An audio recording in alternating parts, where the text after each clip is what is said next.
എല്ലാവർക്കും നമസ്കാരം. പ്രാർത്ഥനാസ് വേൾഡിലേക്ക് സ്വാഗതം. അപ്പോൾ ഇന്ന് ഞാൻ വന്നിട്ടുള്ളത് ഫ്യൂസ് ആയി കഴിഞ്ഞാൽ നമ്മൾ വെറുതെ വലിച്ചെറിഞ്ഞ് കളയുന്ന ബൾബ് വെച്ചിട്ടുള്ള നല്ലൊരു ഐഡിയ കാണിച്ചു തരാൻ വേണ്ടിയിട്ടാണ് കേട്ടോ.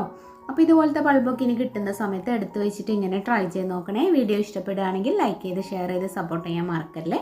അപ്പോൾ നമുക്ക് ഇന്നത്തെ ഐഡിയ കാണാം. ഈ ഒരു ക്രാഫ്റ്റിന് നമുക്ക് ചിരട്ട വേണം. അപ്പോൾ ചിരട്ട ആദ്യം നന്നായിട്ടൊന്ന് ക്ലീൻ ആക്കി എടുത്ത് ഒന്ന് പൊട്ടിച്ചെടുക്കണം കേട്ടോ. അപ്പോൾ അതിൻ്റെ പുറത്തൊക്കെ നല്ലപോലെ ക്ലീൻ ആക്കണേ. എന്നിട്ട് ഇതിനേക്കാളും കുറച്ചുകൂടെ ഒന്ന് ചെറിയ പീസാക്കണം. ഞാൻ ആദ്യം ഇതുപോലെയാണ് ചെയ്തത്, പിന്നെ ഒന്നും കൂടെ ഒന്ന് ചെറുതാക്കി കേട്ടോ. അടുത്തതായിട്ട് ഞാൻ ഫ്യൂസായ ഒരു ബൾബ് എടുത്തിട്ട് ഇതുപോലെ ഒന്ന് ഓപ്പൺ ചെയ്തിട്ടുണ്ട്. കണ്ടില്ലേ, പെട്ടെന്ന് തന്നെ നമുക്ക് ഇങ്ങോട്ട് വലിച്ചു കഴിഞ്ഞാൽ ഇങ്ങോട്ട് ഊരിയെടുക്കാൻ പറ്റും. കണ്ടോ, ഇതിൻ്റെ ഒരു അടിഭാഗം നമുക്ക് ആവശ്യമില്ല, മോൾ ഭാഗം മാത്രമേ വേണ്ടൂ കേട്ടോ. ഇനി നമുക്ക് ഇതും മാറ്റി വയ്ക്കാം. പിന്നെ നമുക്ക് ഇതുപോലെ കുറച്ച് ക്ലേ വേണം. അപ്പോൾ ഇതുപോലത്തെ 2 പാക്കറ്റിലാണ് ഉണ്ടാവുക. അതിൽ നിന്ന് ഞാൻ 2ൽ നിന്നും കുറച്ച് ഇതേപോലെ ഒന്ന് എടുത്തൊന്ന് മിക്സ് ചെയ്യുകയാണ്. ഒരു പഴയ പാത്രത്തിലേക്ക് ഇതുപോലത്തെ പാക്കറ്റിൽ നിന്ന് എടുത്തിടുക. അപ്പോൾ നമുക്കിത് ഫാൻസി ഷോപ്പിലും അതുപോലെ ഓൺലൈനിലൊക്കെ വാങ്ങിക്കാൻ കിട്ടുന്നതാണ് ഈ ഒരു ക്ലേ. അപ്പോൾ ഞാൻ ഇത് 2ഉം കൂടെ ഇതിലേക്ക് ഇട്ടിട്ടൊന്ന് നന്നായിട്ട് മിക്സാക്കി എടുക്കുന്നുണ്ട് കേട്ടോ. അപ്പോൾ കയ്യിൽ കുറച്ച് ടാൽക്കം പൗഡർ ആക്കി കൊടുത്തിട്ട് ഒന്നും കൂടെ ഇങ്ങനെ ആക്കുകയാണെങ്കിൽ പെട്ടെന്ന് കയ്യിൽ ഒട്ടി പിടിക്കില്ല. അപ്പോൾ പെട്ടെന്ന് നമുക്ക് ക്ലീൻ ചെയ്യാൻ പറ്റും. അല്ലെങ്കിലും കുഴപ്പമൊന്നുമില്ല, കുറച്ചൊന്ന് നന്നായിട്ട് കഴുകി കഴിഞ്ഞാൽ പോകാവുന്നേ ഉള്ളൂ. അപ്പോൾ ഇത് നന്നായിട്ടൊന്ന് ഇതേപോലെ മിക്സ് ചെയ്തെടുക്കുക. ലേശം വെള്ളം ചേർത്തിട്ട് മിക്സ് ചെയ്താൽ മതി കേട്ടോ.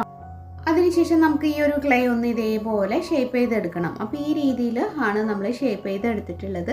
അപ്പോൾ ഞാൻ എന്താണ് ഉണ്ടാക്കുന്നതെന്ന് ആർക്കെങ്കിലും മനസ്സിലായിട്ടുണ്ടെങ്കിൽ താഴെ ഒന്ന് കമൻറ്റ് ചെയ്യണേ. നമ്മുടെ ആ ഒരു ബൾബിൻ്റെ ഭാഗം ഉണ്ടല്ലോ, മുകൾ ഭാഗം, ആ ഭാഗത്ത് ഞാൻ ഇതേപോലെ ഒന്ന് ഇങ്ങനെ പ്രസ് ചെയ്ത് കൊടുക്കുകയാണ്. അപ്പോൾ ഇത് ഇങ്ങനെ ഒട്ടിപ്പിടിച്ച പോലെ ഇരിക്കും. എന്നാലും നമുക്ക് കുറച്ച് ഫെവിക്കോൾ ടച്ച് ചെയ്യുന്ന ഭാഗത്തൊന്ന് ആക്കി കൊടുത്താൽ ഒട്ടും തന്നെ പോരാതിരിക്കും കേട്ടോ. അപ്പോൾ ഇതേപോലെ ഒന്ന് ആക്കി കൊടുക്കുക. അപ്പോൾ അടിയിൽ എന്തെങ്കിലും ഒരു പ്ലാസ്റ്റിക്കിൻ്റെ ഷീറ്റ് ഇതുപോലെ വെച്ച് കൊടുക്കുകയാണെങ്കിൽ കറക്റ്റായിട്ട് നമുക്കിങ്ങനെ ഒട്ടാതെയൊക്കെ കിട്ടിക്കോളും. അപ്പോൾ ഇതേപോലെ ഒന്ന് ആക്കി കൊടുത്തിട്ടുണ്ട്. ഇനി നമുക്ക് ആ ഒരു കണ്ണിൻ്റെ ഭാഗം, വായയുടെ ഭാഗമൊക്കെ ഒന്നിങ്ങനെ ടൂത്ത് പിക്ക് വെച്ച് ഇങ്ങനെ ചെയ്ത് കൊടുക്കുക കേട്ടോ. ക്ലേ ആയതുകൊണ്ട് തന്നെ നമ്മൾ ഡ്രൈ ആവുന്നതിന് മുമ്പ് എങ്ങനെ വരച്ചാലും അതേപോലെ തന്നെ ഉണങ്ങുന്ന സമയത്ത് നമുക്ക് കിട്ടിക്കോളും. അപ്പോൾ ഒന്ന് അഡ്ജസ്റ്റ് ചെയ്തൊക്കെ ഇതേപോലെ ചെയ്ത് കൊടുക്കുക. കണ്ടില്ലേ, ഇനി നമ്മൾ ഇതേപോലെ കഴുത്തിൻ്റെ ഭാഗത്ത് കുറച്ച് ഫെവിക്കോളും കൂടെ തയ്ച്ച് കൊടുക്കുന്നുണ്ട്. അതൊട്ടും തന്നെ ഇളകി പോരാതിരിക്കാൻ വേണ്ടിയിട്ടാണ് കേട്ടോ. അപ്പോൾ നമ്മുടെ ആമയുടെ തലയാണ് നമ്മളിപ്പോൾ ചെയ്തെടുക്കുന്നത്. അപ്പോൾ എത്ര പേർക്ക് കിട്ടി എന്നുള്ളത് പറയണേ. അപ്പോൾ ഇനി നമുക്കിതിന് കാലും വാലും ഒക്കെ വേണ്ടേ. അപ്പോൾ ചെറിയ ചെറിയ പീസുകൾ എടുത്തിട്ട് നമുക്ക് ഓരോന്നും ഷേപ്പ് ചെയ്ത് കൊടുക്കണം.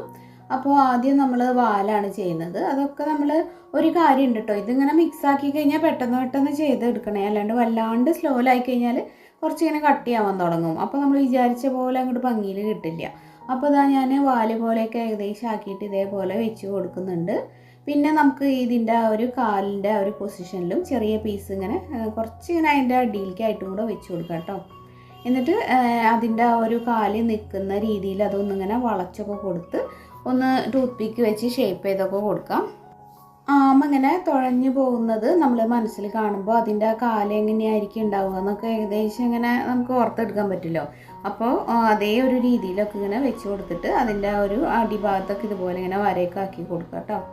അപ്പോഴേ നമ്മുടെ ആമയുടെ ഷേപ്പ് നമുക്ക് കറക്റ്റായിട്ട് കിട്ടുള്ളൂ. ഇപ്പോൾ 4 കാലിനും നമ്മൾ ഇതേപോലെ ഇങ്ങനെ ചെയ്ത് കൊടുത്തിട്ടുണ്ട്. അപ്പോൾ നല്ല സോഫ്റ്റ് ആയതുകൊണ്ട് തന്നെ നമുക്ക് ഈസി ആയിട്ട് ഇങ്ങനെ പ്രസ് ചെയ്യുമ്പോൾ ആ ഒരു മാർക്ക് വരും.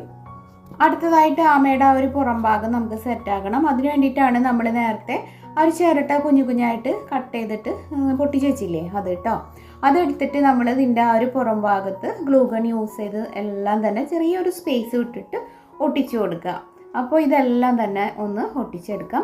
നല്ല പോലെ കുഞ്ഞായിട്ട് തന്നെ നമ്മൾ കട്ട് ചെയ്താലേ കുറച്ചൊരു ഭംഗി കിട്ടുള്ളൂ കേട്ടോ. അപ്പോൾ ഞാൻ ഫുള്ള് ഇതേപോലെ തന്നെ ഒട്ടിച്ച് എടുത്തിട്ടുണ്ട്, കണ്ടില്ലേ. ഇനി നമുക്ക് ഇതിനൊന്ന് ബ്ലാക്ക് പെയിൻറ്റ് കൊടുത്തിട്ട് എടുക്കാം കേട്ടോ. ബ്ലാക്ക് അക്രിലിക് കളർ വെച്ചിട്ട് ഇതേപോലെ പെയിൻറ്റ് ചെയ്ത് എടുത്തിട്ടുണ്ട്. ഇനി നമുക്ക് ഇതിൻ്റെ ആ ഒരു ടോപ്പ് ഭാഗത്ത് ഒന്ന് ഗോൾഡൻ കളർ വെച്ചൊന്ന് ടച്ച് ചെയ്ത് കൊടുക്കാം. ജസ്റ്റ് കൈ വെച്ച് തന്നെ ഒന്നിങ്ങനെ ടച്ച് ചെയ്താൽ മതി. അപ്പോൾ നിങ്ങൾക്ക് ഏത് രീതിയിൽ വേണമെന്നുണ്ടെങ്കിൽ അതനുസരിച്ചിട്ട് മെറ്റാലിക് കളർ സെലക്ട് ചെയ്തൊന്ന് ടച്ച് ചെയ്ത് കൊടുക്കുക കേട്ടോ. അപ്പോൾ അക്രിലിക് കളർ നമ്മൾ ബ്ലാക്ക് അല്ല അടിയിൽ കൊടുത്തത്, അത് നന്നായിട്ട് ഉണങ്ങിയിട്ട് വേണം നമ്മൾ ഇതുപോലെ ടച്ച് ചെയ്യാനായിട്ട്. ആ ഒരു പുറം തോട്ടിലുള്ള ചിരട്ടയുടെ പീസുകളിൽ മാത്രമേ നമ്മൾ ഇതേപോലെ ടച്ച് ചെയ്ത് കൊടുക്കുന്നുള്ളൂ കേട്ടോ. ഇപ്പോൾ പരിപാടിയൊക്കെ കഴിഞ്ഞിട്ടുണ്ട്. നമ്മുടെ ആമക്കുട്ടൻ ഇവിടെ റെഡി ആയിട്ടുണ്ട്. നല്ല അടിപൊളിയായിട്ടില്ലേ.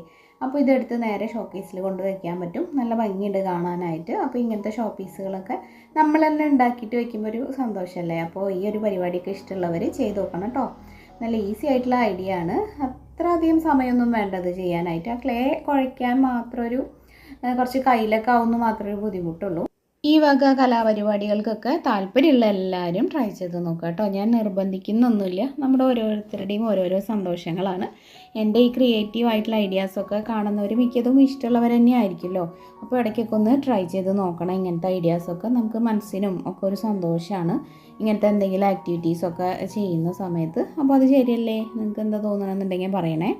അപ്പോൾ ഇനി മറ്റൊരു നല്ല വീഡിയോ ആയിട്ട് വീണ്ടും കാണാം. എല്ലാവർക്കും നന്ദി. താങ്ക്